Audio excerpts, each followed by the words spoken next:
Kinji Hakari has a fever and it's burning up fast. He's hit another jackpot after quickly expanding his domain Idle Death Gamble on the frozen star Urame. Once the domain shatters, they're immediately back to action, using Jackpot's fully automatic reverse curse technique at speeds that surpass both Satoru Gojo and Ryomen Sukuna. Hakari's giving everyone watching an obvious reason to bet on the gambler. When it comes to power, especially now that he's in Jackpot, he's nearly unstoppable. It's not just incredible power that comes with being one of Jujutsu High's strongest, it's his ability to use his talent and power to grab a hold of luck itself.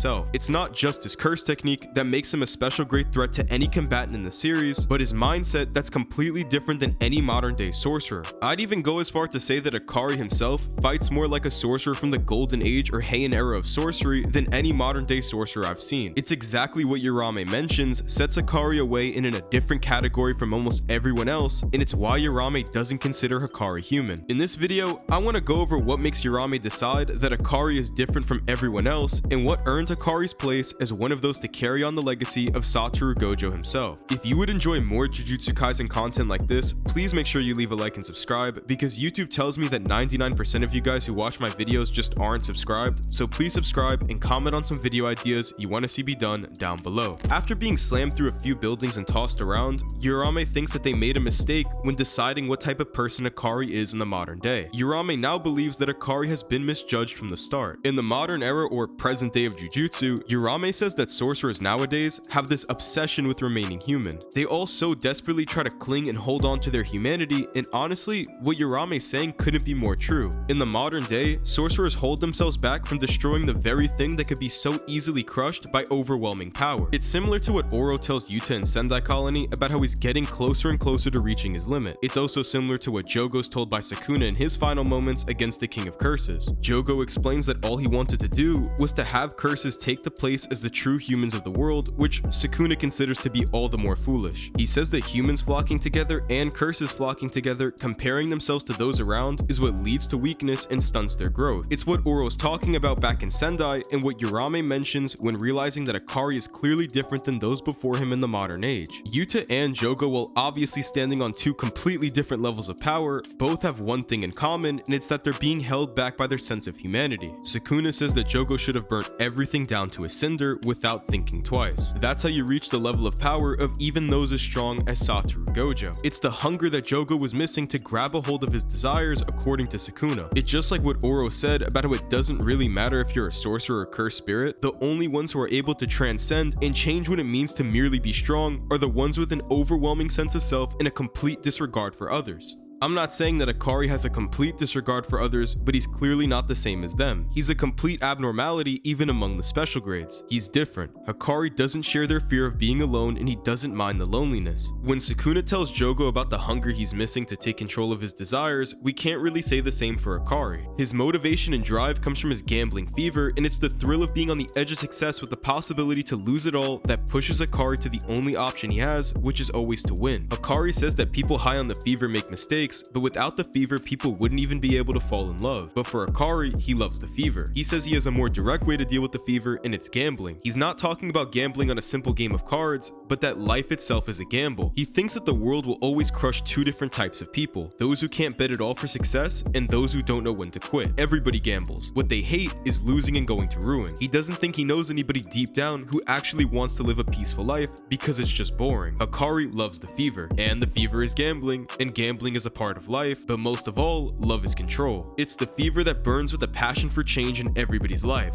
Time and time again throughout Jujutsu Kaisen, we've seen that when it comes down to it, betting on yourself and putting it all on the line for winning is what makes or breaks even special grades. It's giving into this mindset that can either lead to the most rewarding outcome or the most punished losses. Back when Yukiya tried to go up against Kenjaku, she chose to rely on Tengen instead of expanding her own domain. When her lack of confidence for a domain clash was showing, Kenjaku took the opportunity and expanded his own domain, and he ended up destroying Yuki and taking her down before a real fight between them ever really started. That's not to say that if Yuki chose to expand her own domain and clash domains with Kenjaku, that she would have ended up beating him in a clash, but at least if she expanded her own domain and chose to bet on her own success, it would have given her a better opportunity to grow and overcome the challenges in front of her. Looking even farther back at the beginning of the story, we can see Megami growing in a very similar way. When he had gone up against the second finger bearer, Megami had found himself knocked out, thinking back to Gojo's words words and the advice that he had given him about betting on yourself. At the time, Megumi figured that it was best if he went back to Gojo for some training, because considering Yuji's growth and goodwill, Megumi felt that he was slowly being left behind.